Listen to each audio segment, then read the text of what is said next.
Listening, fill in the blanks. Let's start.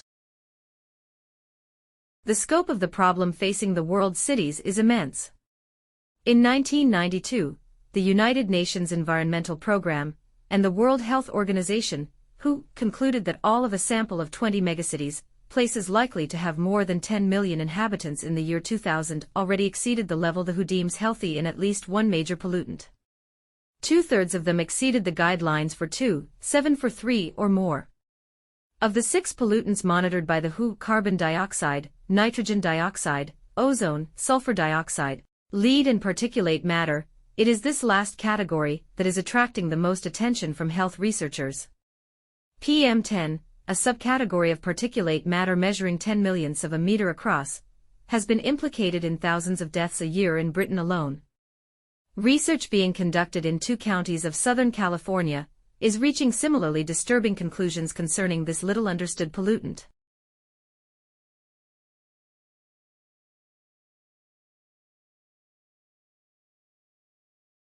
The name is a reference to the color scheme that the Women's Social and Political Union, WSPU, created to give the movement a uniform, nationwide image.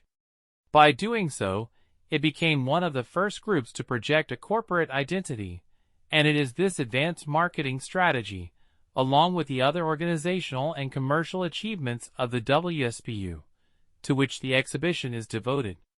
Formed in 1903 by the political campaigner Mrs. Emmeline Pankhurst and her daughters Christabel and Sylvia, the WSPU began an educated campaign to put women's suffrage on the political agenda. New Zealand, Australia, and parts of the United States had already enfranchised women, and growing numbers of their British counterparts wanted the same opportunity.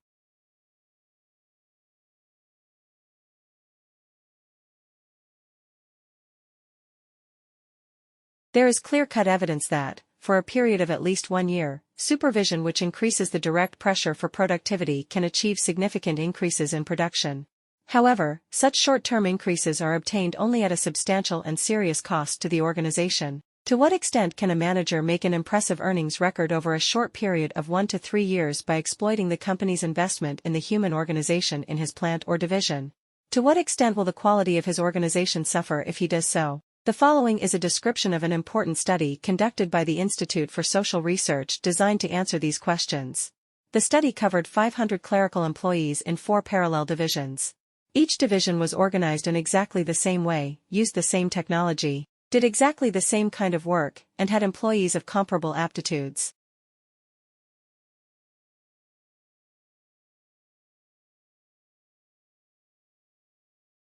Adults and children are frequently confronted with statements about the alarming rate of loss of tropical rainforests. For example, one graphic illustration to which children might readily relate is the estimate that rainforests are being destroyed at a rate equivalent to 1,000 football fields every 40 minutes, about the duration of a normal classroom period. In the face of the frequent and often vivid media coverage, it is likely that children will have formed ideas about rainforests, what and where they are, why they are important, what endangers them, independent of any formal tuition. It is also possible that some of these ideas will be mistaken.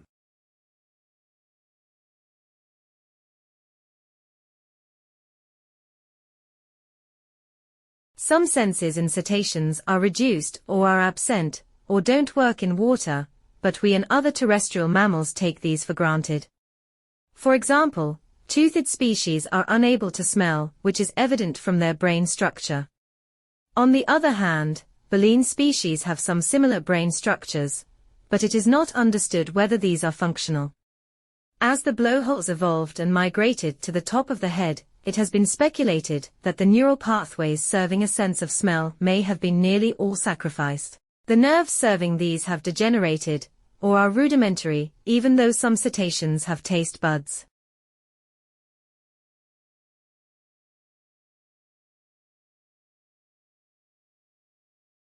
From a number of recent studies, it has become clear that blind people can appreciate the use of outlines and perspectives to describe the arrangement of objects and other surfaces in space. But pictures are more than literal representations. This fact was drawn to my attention dramatically when a blind woman in one of my investigations decided on her own initiative to draw a wheel as it was spinning. To show this motion, she traced a curve inside the circle.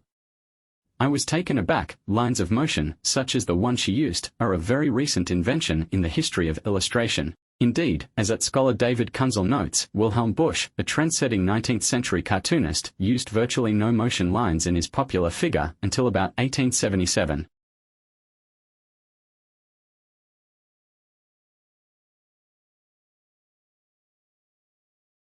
One of the Lumiere brothers' earliest films was a 30-second piece, which showed a section of a railway platform flooded with sunshine. A train appears and heads straight for the camera. And that is all that happens. Yet the Russian director Andrei Tarkovsky, one of the greatest of all film artists, described the film as a work of genius. As the train approached, wrote Tarkovsky, panic started in the theater. People jumped and ran away. That was the moment when cinema was born. The frightened audience could not accept that they were watching a mere picture. Pictures were still, only reality moved. This must, therefore, be reality. In their confusion, they feared that a rail train was about to crush them.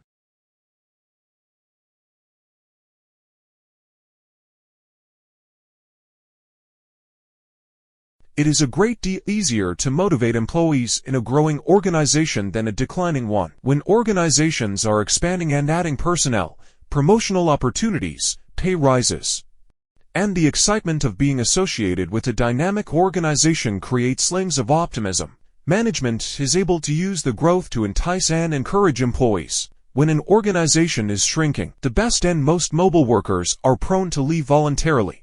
Unfortunately, they are the ones the organization can least afford to lose, those with the highest skills and experience. The minor employees remain because their job options are limited.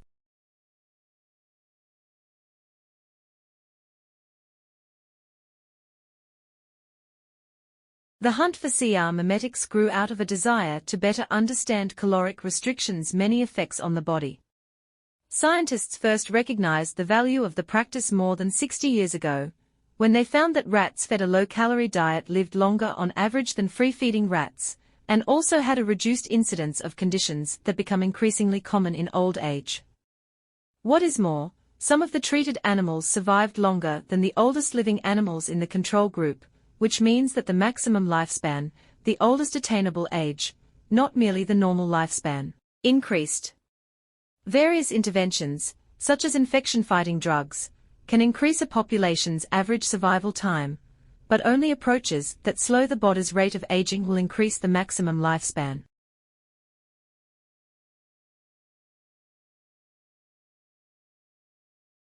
Like, share, subscribe the channel, and press the bell icon for further updates.